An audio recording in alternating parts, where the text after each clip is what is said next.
Nine and a nine, nine, and a nine, nine, nine, nine, and a nine, nine, nine, nine, and a nine, a nine and a nine, nine, and a nine, nine, nine, nine, nine, and a nine, nine, nine, and a nine, nine, nine, nine, nine, nine,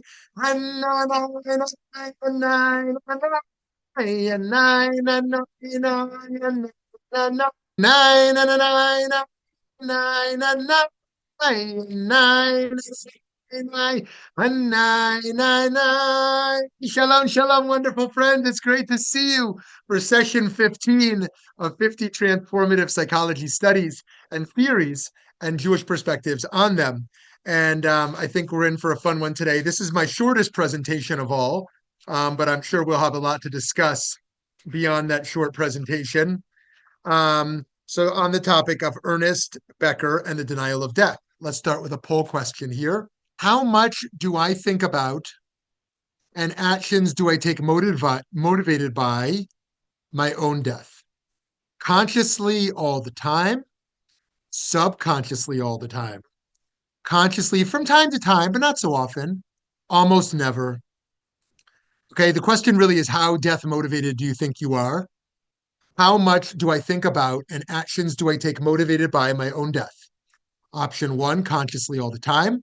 Option 2, subconsciously all the time. Option 3, consciously from time to time, but not so often. Option 4, almost never. And I'm always so curious at how Stan and Cheryl navigate their answering to the poll question when they disagree. Wow. Okay, very interesting. 18% say consciously all the time. 9% say subconsciously all the time. 55% say consciously from time to time, but not so often. And 18% say almost never. What you don't know yet is that we're doing empirical studies on all of you here who attend each week and taking all of this data from your polls and publishing it. So I hope you don't mind. We're using your names as well to go with it and randomly assigning your answers.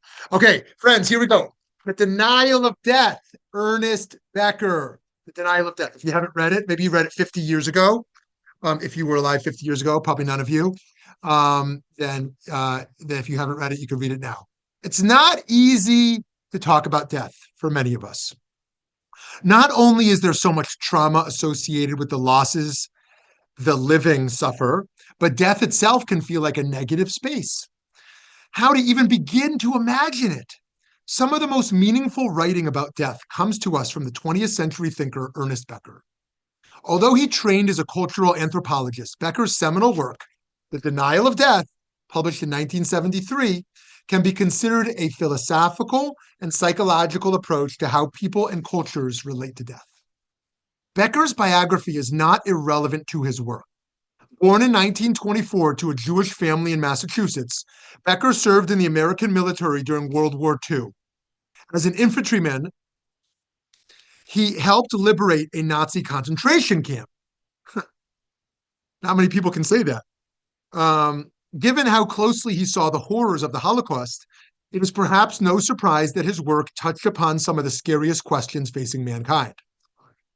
The central idea of denial of death is that death plays a huge role in human behavior. Specifically, much of human behavior is geared towards ignoring, avoiding, or denying the inevitability of our own mortality.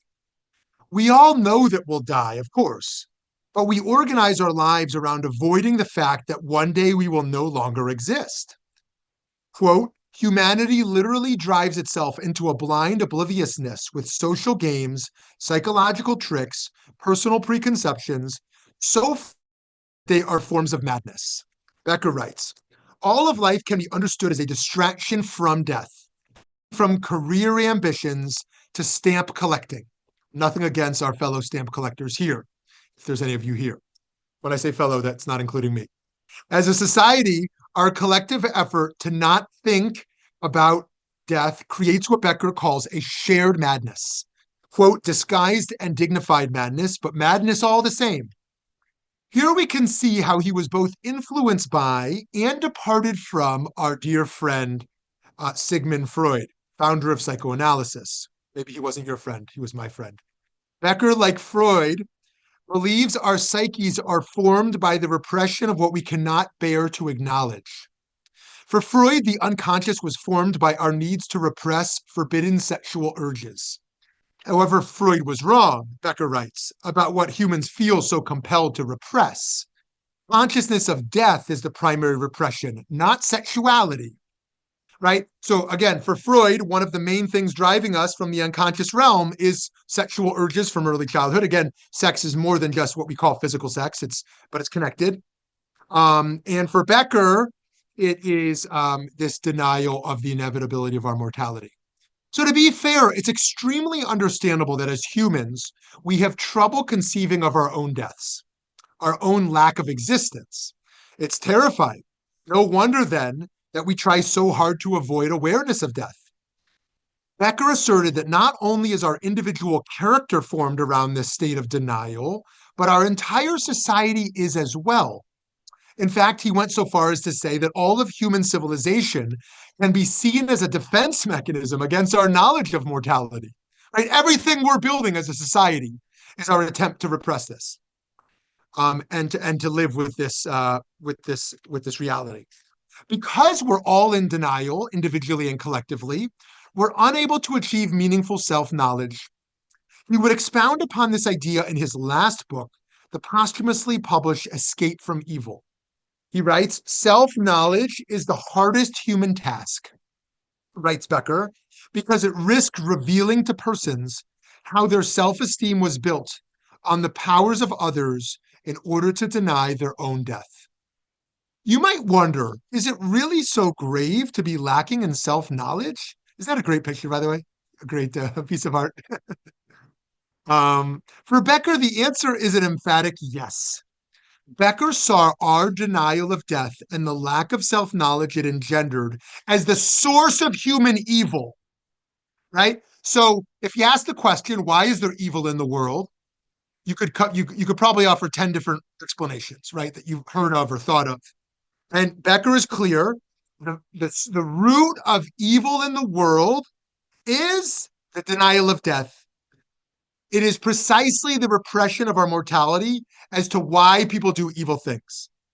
I'm going to try to bracket for the moment, the current political moment, and people who might perceive themselves as immortal, and unable to face consequences and that are inevitable. For Becker, evil is not the result of unchecked animal impulses, as some people suggest, and as many philosophers have imagined, right? Many philosophers say, why do people do evil things? It's we're animals. Like we just want what we want. My food, give me my sex, give me my power. Like we just want to fulfill our impulses, and so we do whatever we want, right? And people do evil things. And Becker says, no. It's for Becker, evil is not the result of these unchecked impulses, just the opposite. He believes that evil emerges from human attempts to transcend ourselves as finite biological beings, right? It's not that we become animals, it's that we're trying to transcend our animalistic self, right? Becker refers to these attempts as the heroic self-image, right? I'm heroic, I'm going to transcend my animal. He has a deep interest in the concept of heroism and fantasies of being part of something eternal, right? We are something eternal beyond just these dead carcasses we see on the side of the road. Becker writes that humans have a need to deny death with the vital lie, those are his words, vital lie, that we are symbolically immortal. Such immortality projects, as Becker calls them, allow us to imagine that some aspect of ourselves will transcend the physical body, right? All this talk of afterlife, we're just lying to ourselves. We just want to exist, right? These immortality projects may be laudable, meaningful pursuits that positively affect the lives of others. We might create art because art can be eternal, we might think. We might work towards a significant societal contribution that we feel will last for centuries to come. Or if we seek after an immortality that is more literal, we might invest in the concept of the soul and the afterlife. But meaningful or not, all of these endeavors are attempts to outrun death, right? We can't disprove them, right?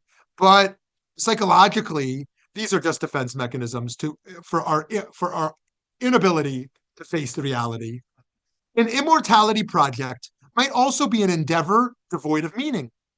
For example, someone might pursue hedonistic distraction, escaping the anxiety of mortality with drugs, alcohol, and sex. Yes, but also in more subtle ways. For example, binging entire series of Netflix. Right? I'm just going to use entertainment to distract myself from the things I can't look at. Or we might hide from the knowledge of death by pursuing obsessive busyness, infusing enormous significance into trivial things, right? I just have to constantly be on the run to my next thing, right? Personally, I find Becker's writings to be a profound critique of consumerism, which would have us imagine that having more stuff gives us truer permanence. I think we can all admit it does not. We will not exist longer by surrounding ourselves with stuff, right? But that is a critique of potentially of modern consumerism. Why do we buy so much stuff? And what's the root cause of that? In Becker's understanding, mental illnesses such as depression arise when a person does not feel connected to a meaningful immortality project, right? So, okay, you want to be happy, live with the immortality project, right? But you might be depressed if you actually embrace this reality that there is no immortality project, according to Becker.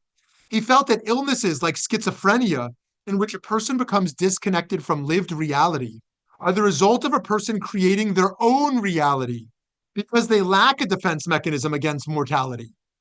In fact, much of the ills of the world are the result of contradictory immortality. When we become deeply attached to one immortality project, we cannot tolerate others as they call our own into question. This results in racism, nationalism, war, and even genocide.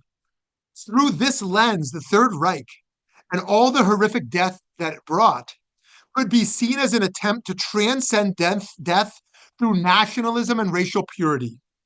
Or, as Sam Keen writes in the foreword of Denial of Death, our desire for the best is the cause of the worst. Let me give that quote again.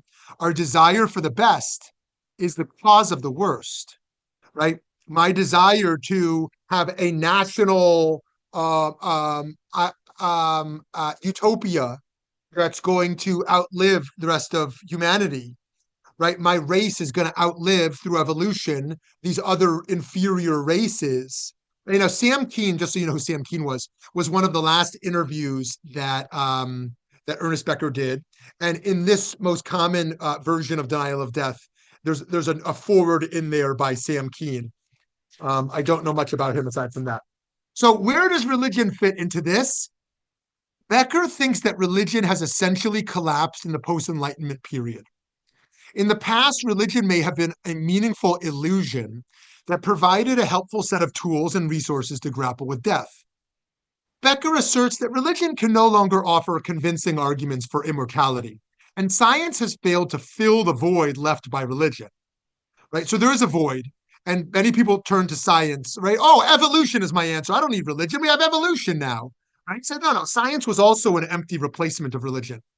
Denial of Death is a much more hopeful and affirming read than one might imagine, largely because Becker promises that we are able to live more fully and authentically by confronting our own mortality and embracing it. It's true there's terror in the knowledge of death, right? Who could not be afraid of not existing? As Becker writes, this is the terror, to have emerged from nothing, to have a name, consciousness of self, deep inner feelings, and excruciating inner yearning for life and self-expression. And with all this, yet to die, even with all that yearning to die. But terror can be the beginning, not the end. In this, we see that Becker's work was influenced by the theologian and philosopher Soren Kierkegaard, right, Christian existentialist, himself deeply concerned with reflections on death and eternity. To face the terror of death provides an opportunity to live with greater authenticity, to think about what really matters. Another way to say this, we find meaning in cultivating the tension between terror and awe, right? There's a terror in death, but also an awe in death that can inspire a greatness. For Becker, this line of inquiry was not hypothetical. When he wrote Denial of Death, he was himself dying, losing a battle to colon cancer. By the time this book won the Pulitzer Prize in 1974, he had already died at 49 years old. Right? Becker was 49 when he died, and 2 months after his death, the book won the Pulitzer Prize. In the years since Becker's untimely passing, His writing has been expounded upon to create the field of terror management theory, TMT it's called, which considers humans to be specifically evolved to harbor deep existential anxiety. Following in Becker's footsteps, the psychologists who developed TMT believe that to ourselves that fear of death is shaping our actions, we are more able to act with intention, authenticity. By the way, we talked in a previous session about how American society deals with depression, anxiety as problems. Oh, I got a problem, I'm depressed. I got a problem, I'm anxious. I need a therapist and I need medication to solve my problem, right? According to a totally flawed approach, right? Actually, it is part of living a full life to experience depression. It's part of living a full life to experience anxiety. And rather labeling those as problems, we should lean into the okayness of being anxious and being depressed as part of the fullness of human experience rather than trying to medicate it away, right? So, more to say on that another time. Becker's theories continue to be borne out. Consistently, modern studies show that acknowledging the great mysteries of existence, and of death in particular, may actually lead to a better life. One study in psychological science found that after subjects were encouraged to think about death, they actually reported being happier, more fulfilled, and more inclined to engage in pro-social behaviors. You might think, oh, why do you want to have negative thoughts? It's going to make you a sad person. The study showed the opposite. Meditating, talking, thinking about death makes us happier. A particularly interesting example of this comes from the country of Bhutan. Did you know there was a country of Bhutan? You probably didn't know. Neither did I. Which is notable for a national curriculum that has its citizens think about death at least once a day, right? If you knew nothing about Bhutan, now you know they have a national curriculum for everyone to think about death at least once a day. In Bhutan, awareness of death is firmly established in the country's collective consciousness. So does this make them anxious and depressed people? If you go to Bhutan, is everyone going to look mopey? You're like, this is not a fun vacation. Everyone looks so sad here. No, just the opposite. Despite not being a particularly affluent country, Bhutan is among the world's 20 happiest countries. So Stan and Cheryl, we're going to hear in 6 months, they're on their next vacation to Bhutan. As you can see, there is a real paradox here. On the one hand, we can't become so engrossed in thoughts of mortality that we become paralyzed by the terror of death. Like, gosh, be life affirming. Don't be so focused on this stuff. On the other hand, living in denial of death bars us from self-knowledge and authenticity. On the one hand, we know we will die. On the other hand, we spend so much of our time and energy trying to preserve our health and well-being. We're obsessed with that. Truly, so much about self-preservation, from income to nutrition to sleep. We're desperate to preserve this being we have. True understanding comes not by resolving this paradox, but by embracing it. When we can in some way embrace the inevitability of our death and submit to that knowledge, we are able to take the leap to live fully. Kierkegaard, again, would call this the leap of faith. If you want to talk about more Kierkegaard in our conversation, I would love it. One of my favorite topics is to talk to Kierkegaard. The rabbis of the Jewish tradition were keenly aware of this paradox. We are certainly not told to shy away from death in Judaism. In the Talmud, we find a striking imperative, Yizkor l'yom hamitah. Each person should remind themselves of the day of death. This is not the only place in the Talmud, of course, where we are encouraged to think about death. In Pirkei Avot, we learn a teaching from Rabbi Eliezer, repent one day before your death. As later commentators have pointed out, because none of us know the day we will die, or very, very few of us, I should say, we should repent every day. That is to say, we should live every day as if we would die tomorrow. It's funny, I have a friend, and I've always told him that I feel I will die tomorrow. And I really do feel that. I feel like I will die tomorrow, psychologically. I feel like I was, obsessed with having a will when I only owned like negative dollars. I had student debt, but I had no kids, no spouse, lots of student debt, but a will that I wanted to have. Right?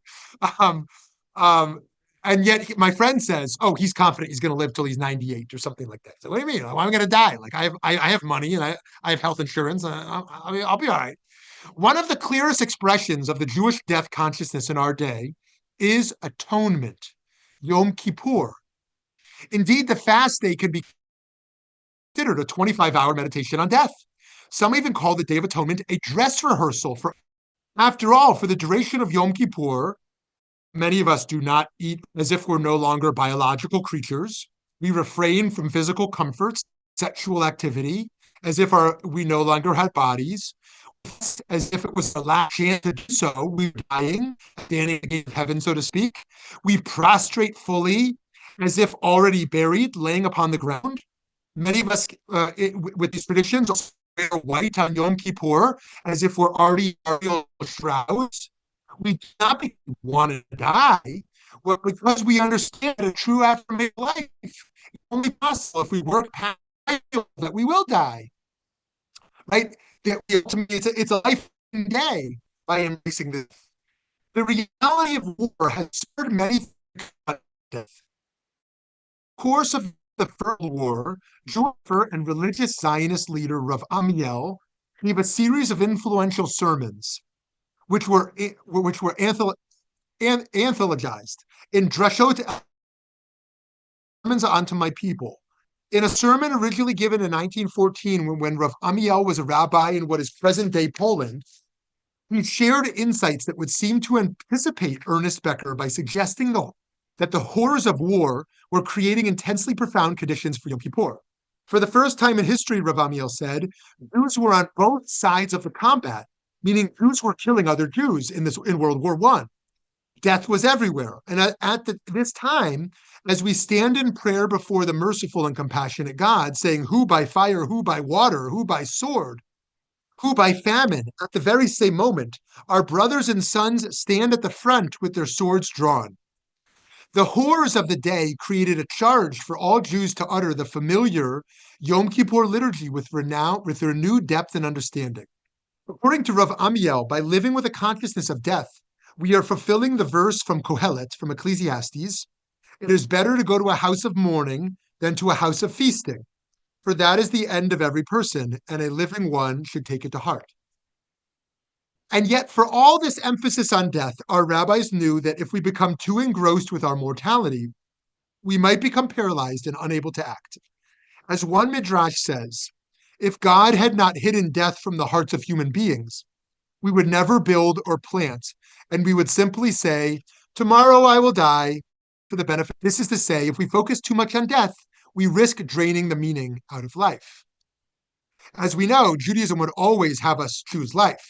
We are commanded to do so in Deuteronomy. Our sages were so in touch with this idea that they instructed us that pikuach nefesh, the obligation to save life, outweighs so many other Jewish values and commitments. For example, one who violates the laws of Shabbat in order to save a life is praiseworthy. Or as we learn elsewhere in the Talmud, whoever saves a single life is considered by the text to have saved the whole world. That's how much one life matters. Once again, we find ourselves in a paradox. On the one hand, we have an emphasis on truly facing death. And on the other hand, we have an imperative to always choose life. In many ways, I see the tension between these ideas playing out between our belief both in Tikkun Olam and Olam Haba. Tikkun Olam is the central Jewish charge of repairing the world. If we acknowledge that we are mortal, then we lost that we lost immortality the moment we stepped out of Gan Eden. Then we are obligated to make the most of our life on this earth. Conversely, if we decide to see ourselves only for our immortal souls, focusing only on Olam Haba, the next world, we may find ourselves divesting from our own lives. Using Becker's schema, we can see how the concept of Olam Haba might be considered one of the necessary illusions that allows us to imagine our own immortality. As such, it has the potential to bar us from deeper self-knowledge. So to be absolutely clear, I'm not downplaying the importance of the afterlife in Jewish theology. Rather, I'm pointing out that by focusing entirely on the world to come, we lose the opportunity to let the finiteness of our lives spur us to do greater mitzvot potentially while we're alive, with the Immortality Project. Death requires us to embrace paradox. In Jewish mysticism, the divine is sometimes understood through the concept of hashva'ah, which is essentially the idea that something can contain its own opposite. Let me give you that phrase again if you're not familiar with it, because I think it's an important one in the Midot. Hashva'ah means that that something contains its own opposite within it. The key is not to resolve the paradox, but rather to try and accept the paradox in its fullness. If we are able to do so, our lives will be more profound, meaningful, and even joyful. Friends, to conclude, one of the many beautiful affirming facets of Judaism is that everything is meaningful, everything matters. The Rambam wrote that at all times, we should think of ourselves as perfectly balanced on a scale between good and evil. Our next action will tilt the scale towards redemption or destruction, not just of our souls, but of the entire world. In this metaphor, the Rambam is allowing us to see how profound our lives become when we consider each moment to be of cosmic significance. This mentality is what I hope an increased awareness of death will give us. Rather than distracting ourselves from death with material pleasures and distractions, let us ask ourselves, how might our mortality allow us to affirm the sanctity of all life, including our own life, every day? Okay, friends, I want to just mention one more thing about Ernest Becker in his own biography, that he was fired 3 times as a professor. He was fired 3 times. The first time he was fired at Syracuse. Any alum of Syracuse here? Yeah, didn't think so. You'd still be, licking your wounds from shoveling snow.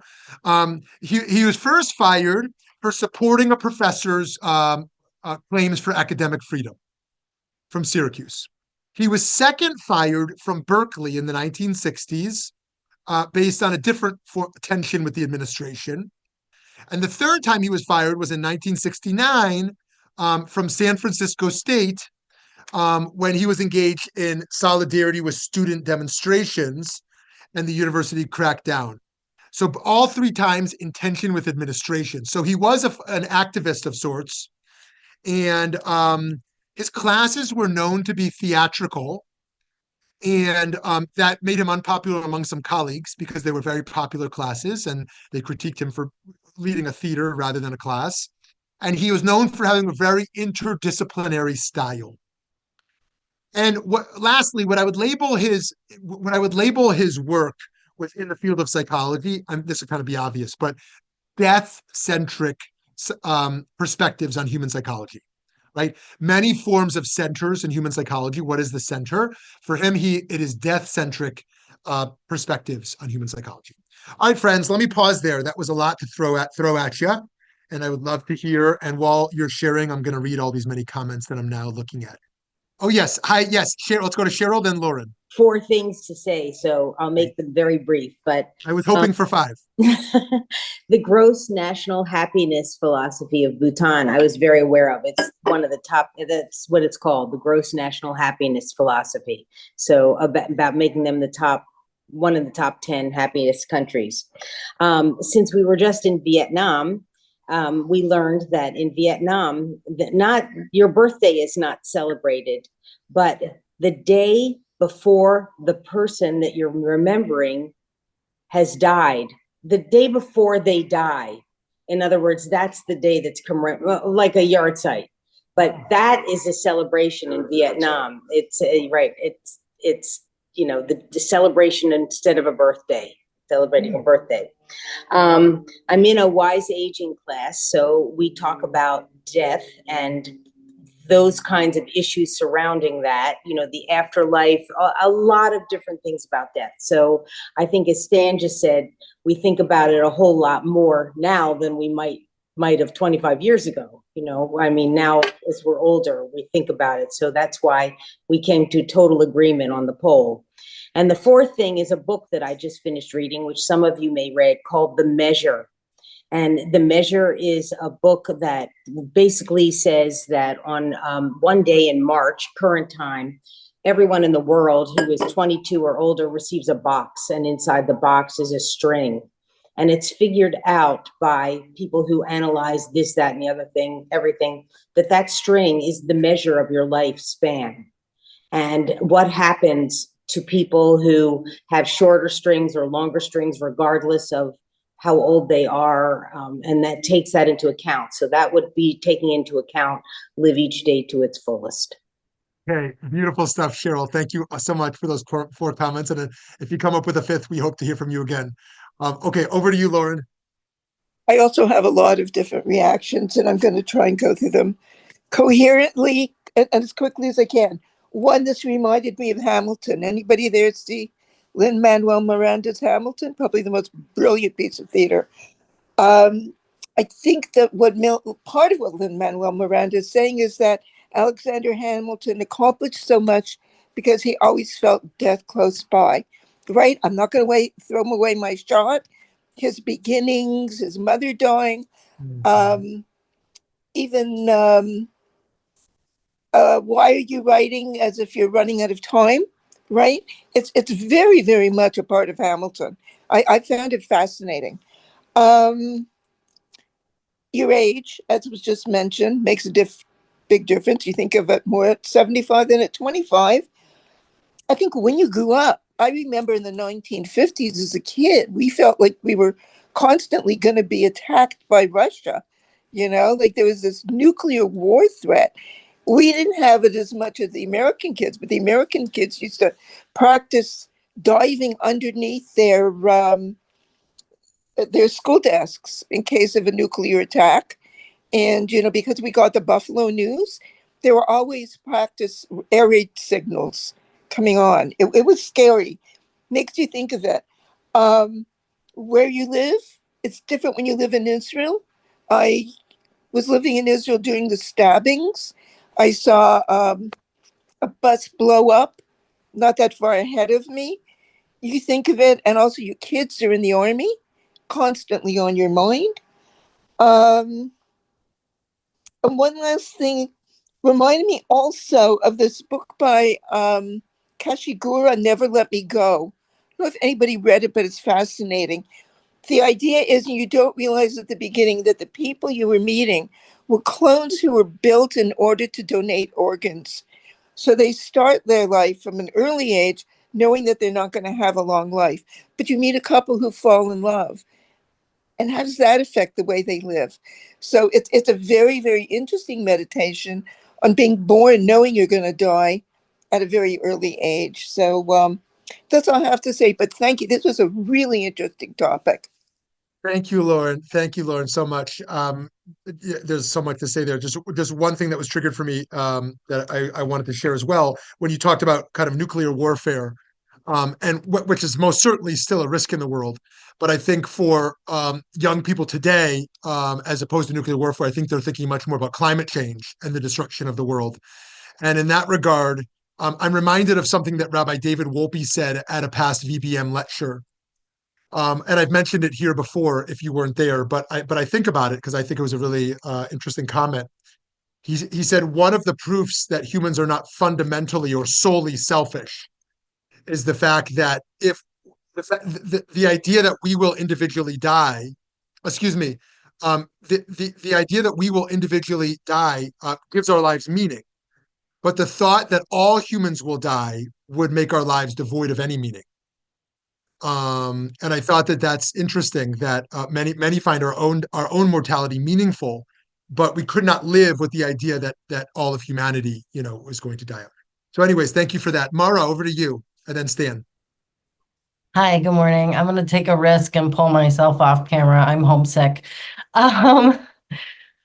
I think it's interesting. I hear what everybody's saying, and I agree with everything. Lauren touched on a lot of things that I think I agree with, and I also see the sort of like the other side of the coin. I grew up thinking about death all of the time because my father died before I was born. My mom was like 6 months pregnant when he died in a car crash. So we had she had no idea that that was something that was going to happen.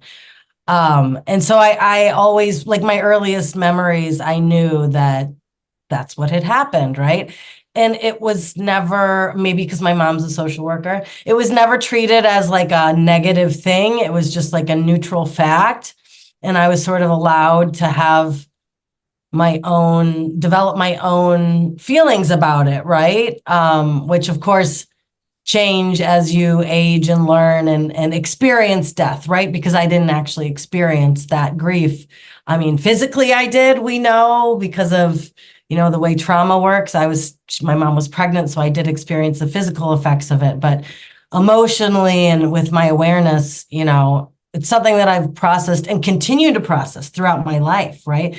Like when his best friend at age 30 told me some really weird stuff that like, I don't believe because I'm not superstitious, like things continue to unfold. And I don't know, I still to this day, of course I see the downsides and negative and some of the trauma that Lauren was talking about, like when you grow up in a place where you could be killed at any moment. But I've also had the experience of thinking about, what would happen if I had that person in my life instead of the person that is my stepdad that I call dad, right? Like things happened, right? And good, I don't want to say good things happened because of, but good things happened in relation to or in light of. So it takes me back to your other session that was more about making reason from what happened. Not everything happens for a reason. Wow. Thank you for sharing all that. Thank you so much. And I'm glad you came off camera to do it so we could see you as you shared that. And we hope you feel better too. Wow. And just before we move on, I want to read what Ariel posted in the chat as well for people who can't see that. If according to Becker, all we do, good and bad, is an attempt to forget, deny, or negate death, then what should a human life look like? What accomplishments, work, etc., are not a death-denying activity? Or is the why we do and not the what we do that responds to my question? Okay, good. I'm going to leave those questions for the group. I think that's really interesting. Okay, over to you, Stan. Okay, some years ago, I went to a funeral. A friend of mine's son had been huffing glue or something and went to Mexico, flipped over a vehicle and died, 20 years old, tragic death. And the minister said during the funeral, he's in a better place. And I kept saying, no, he isn't. That was my reaction. Then the Jewish version, I've been to funerals here. Sometimes rabbis will say, oh, so-and-so is smiling upon you right now. Again, I don't have that feeling because nobody feels like smiling, so I don't know. I think that the one prayer in Judaism, I think that resonates with most of us is Tanatoka, where you're hearing that question, who by fire, who by water, and you think about that at that point. And as Cheryl said before, the older we are, the more we think about it. And when you start losing friends, you think about it. The other prayer that we say 3 times a day is Mechayeh HaMetim, to God who raises up the dead. Now, the Reforms say Mechayeh HaKol, which I think is kind of a cop-out, but that's what they say. And so I think the whole Jewish version of afterlife, it's totally de-emphasized. And friends of mine who are not Jewish feel very strongly that the only reason to act good is because what's going to happen to the afterlife. So I think Judaism doesn't focus on that. Those are just my observations. Okay, awesome stuff there, Stan. Thank you so much. Just before we go to Gary there, if you can't read his shirt, it says in Hebrew letters volunteer, because he has gone to volunteer. I mean, the actual word to volunteer is lehitz nadev. But volunteer, it's a funny shirt, and people understand that this is an American over here who's volunteering. So, and that's awesome. And you are the quintessential volunteer. So yeah, thanks, Stan. Over to you, Gary. Good morning, everyone. Just a few thoughts, like everybody else. You mentioned about trying to evade death by exercising and going to doctors and blah, blah, blah, blah. Well, I look at it a little different. I do those things because I want to be able, however long I live, which nobody knows, I want to maximize the time that I'm on here. Not that I'm trying to extend my life, but I don't want to end up as a vegetable sitting in a chair and or in bed or having in the medical profession see all these patients that haven't taken care of themselves and really the end of their lives are pretty horrible. But they still have their mental faculties. And the other thing I want to say that I have a rabbi that's my age now that's been a friend for a long time, and he used to tell me of all the times he went to do deathbed visits that of all the things that people have said, woulda, coulda, shoulda, they've never ever said, "I wish I had worked another day." And I keep that to heart in balance between my life and my ultimate death. And that's kind of my thing. I don't really think of death on a routine basis, but ideally, I'm going to the attorney today to modify our trust and our will at 2:00. But other than that, we don't normally think about it, and let's try to stay on a positive note. Well, Gary, if I can just press you on one thing you said about no one ever says they wish they worked another day.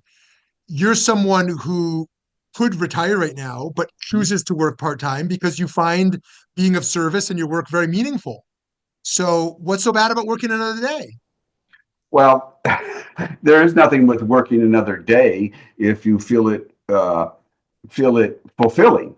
At some point that you physically can't, and you switch to other things that can be fulfilling. I mean, we're never going to completely fulfill our work in the world. And I'm very into tikkun olam, so making it a better place. And I feel that the work that I do now, I'm trying to help people and make their lives better. But there are people in the corporate world, I mean, that just continue to work and raise more and more money, and are not necessarily on the philanthropy goal to do it. They're just amassing more money because they have nothing else to do in their lives except more money, and then giving it to their kids or whatever. So I think there's a difference between working another day to do positive things rather than materialistic things. Great. That's super helpful. And good. Just before we go to Sarah, I can very much understand people who are wealthy but feel they need more wealth because they had insecurity as a child. And they feel, I'm just going to lose it all. My parents talked about the Great Depression or, the Holocaust. They took everything we had, or, so someone has means, but they continue to feel it's not enough. I get that. What I can't relate to psychologically is people who live with just enormous greed. People who have $1 billion and want $10 billion or 10 and they want 50. I mean, and those are arbitrary numbers. It could be something else, but I can't relate to the psychological state of just a sense of total insufficiency when there's no possible way you're going to be anything less than massively rich. And I think that's partially what Becker is tapping into here. And I appreciate your comment there of, continuing to work in ways to be of service in the world is one thing, but continuing to work just with some sense that some infinite aim for materialism it feels like a different reality. So Gary, thanks for that. Sarah, hi Sarah. Hello. So as opposed to the notion of working another day, a patient once said to my father, Doc, I've never seen a hearse followed by a Brinks truck. And that's always kind of stuck in my head. I was like, no, you really don't need to amass more and more and more. Unlike Gary, who's partially retired, after 30 years of retirement, I decided to go to work. And because my fellow board members on the health board and asked me to take a position, and it's kind of weird in your 70s to come out of retirement, and yet all of the volunteer things that I've done and all of the learning I've done in the 30 years since I retired is informing what I'm doing now. And that and all of these classes with you and others that I've taken in the last 4 or 5 years that have, I guess, sunk me into my Jewishness in a way that I had not really experienced, that I'd been secularized for way too long. And suddenly there are lots of ways in which all of this knowledge is informing how I'm acting in the world. And one of the questions I have about the notion of death is that every night we ask the eternal to wrap us and hold our soul for us while we sleep. For me, that is its own kind of mini death. The same way the Buddhists say that, every day you are awakened anew, completely new. And when I wake up and thank the eternal for returning my soul to me, I'm saying this is another new day, and I am again renewed. So even in Judaism, I think that every evening, every night, every sleep is its own mini death. And we are awakened anew to do, I hope, that bit of tikkun olam when we awake. I'm done. Very nice, Sarah. Thank you so much. Thank you, Sarah. Matthew. Hi, Matthew. Can you hear me or am I still on mute? Yes, we hear you. So, an interesting, slightly different take on this is when we address the issue of our mortality, possible death with heirs and other people. And this past Thanksgiving, there was an excellent article by Warren Buffett about it. Spend Thanksgiving talking to your children about your wills and your plans, because they'll all be together and can be pissed off at the same time. And we took that and spoke, Kay and I, to my sons and her nieces about our plans and stuff. And their reactions were very, very different. Only one of them asked if there was anything wrong with us health-wise, which I thought was interesting. But it forced us to discuss long-term care and other issues as we're in our late 70s, early and approaching 80. And Cheryl and the others said, as we're getting older, we're forced to deal with this more often. And it's not just our legacy, but it's not wanting to leave a burden on others. And I think that's an important thing, that not only living wills and things like that, but what we really want done. And it was a very cleansing, and we use that term, feeling to have talked to the four of them. We did it individually because no one was together. But just that part of this facing death is dealing with your loved ones, what you want them to think about in terms of doing. Awesome, Matthew. Thank you so much. Ken, I saw your hand go up. Listening to everybody, my overall reaction is that everybody here denied the premise of the talk, which is that there's denial of death, and that's an important factor in how we live. Almost everybody has talked about how important the knowledge of death has been in their lives personally and in other people they know, and every situation, every vignette that I heard, and I may, view it through my own colored glasses. Perhaps that was not an accurate reflection of what everybody actually was intending to say, but it always seemed to me that there's not really a denial of death. And denial of death is not the cause of evil. Othering, I believe, is the cause of evil in the world. I can't imagine anyone who actually denies that they are going to die, and that anyone acts in such a way because they think that they can stave off death permanently in some possible way.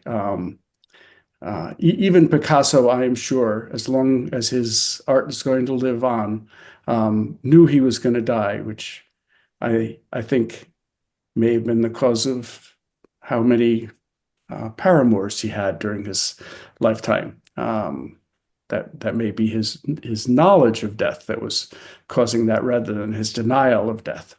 And I think that's generally true, that we do not deny death. We all know death's coming. And whether it's something that affects how we happen to act today, on a day-to-day basis, it's there as a fact. So that's my reaction to where we are today, right now. Great. Thank you, Ken. Thank you. Yeah, Stan, I see your hand went up. Yeah, I just had a question. People today buy much less life insurance than they did 30 or 40 years ago on a per capita basis. So people are not buying it. And I would like to ask the group, why is that? And because I don't have the answer. I'm from the generation that did buy life insurance, but your generation, Shmuly, is largely not buying life insurance, yet the same needs are there for you as there were for us. So that's my question. Maybe I'll ask you that question too first. Is it whole or term? Or you don't know? Whole or term? Whole life for sure. And term, they're not buying as much term either. The sales are way down. And of course, nobody likes to sit with a life insurance agent. Okay. Oh, okay, good. It looks like David's going to jump in either on that or something else. But that's good questions, Dan. Interesting. Right. Yeah, I was just going to say thanks. I missed the first half, so I missed the lecture, but something I've been thinking about a long time. My mom, 90, last Tuesday I missed because she fell and hit her head, and she's now in skilled care to regain strength. But just, it's so hard watching someone you love, our parents, or going through those stages. And, our rabbi in St. Louis says, you can always pray for a whole healing. That doesn't mean a healing of body, but of spirit. Just hoping that she does not suffer and can,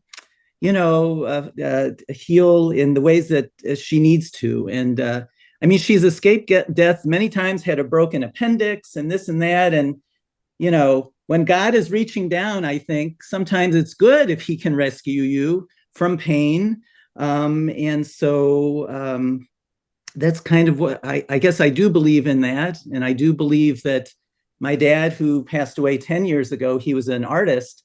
So every time I look at, the sky, the beautiful colors, I feel their presence.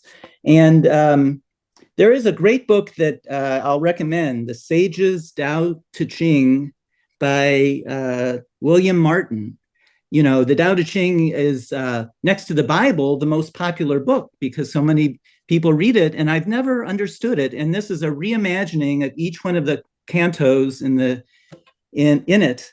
So I thought I'd just read real quick, number 16, which is, Death is our companion. Death is the companion of every sage, a friend who shares the path with us and provides a welcome end at our journey's end. This friendship seems unnatural to many, but it is a source of great wisdom. Cultivating this friendship requires courage, honesty, and openness. Befriending death is not morbid, it is not depressing, it is not giving up on life. It is merely accepting the natural boundary given to life for our benefit. It is up to you to shine a light upon the path of death, so those who follow you might walk without fear. And finally, I think, the older generation if we can give to the younger generation to not be afraid of living and of death, that's something very courageous that we can do as elder sages. Thank you, David. Thank you so much. Steve, why don't you get our last word here, Steve? And thank you for sharing that, David. All right. Thank you very much. I don't think too much about dying for fear of staving off life.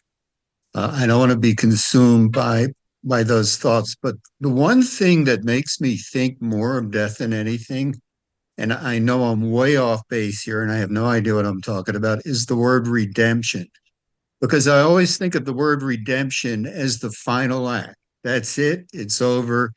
Good story, had fun, goodbye, kind of thing. I don't know what the word redemption is, and it does instill a little bit of fear of death in me. Thank you, Steve. Thank you. Friends, you all shared so personally and so deeply, and I'm grateful for this learning community to process ideas like this that are both personal and intellectual. And as always, my hope is that they help to add value to our lives, that these ideas are ones that help us to reflect on meaningful ideas. And I'm very grateful for you all and being able to learn from you. Next week, we're going to look at Steven Pinker, who's a Harvard psychologist, and a little bit about progress and violence and, psychology of violence and progress. So have a wonderful day and hope to see you all soon.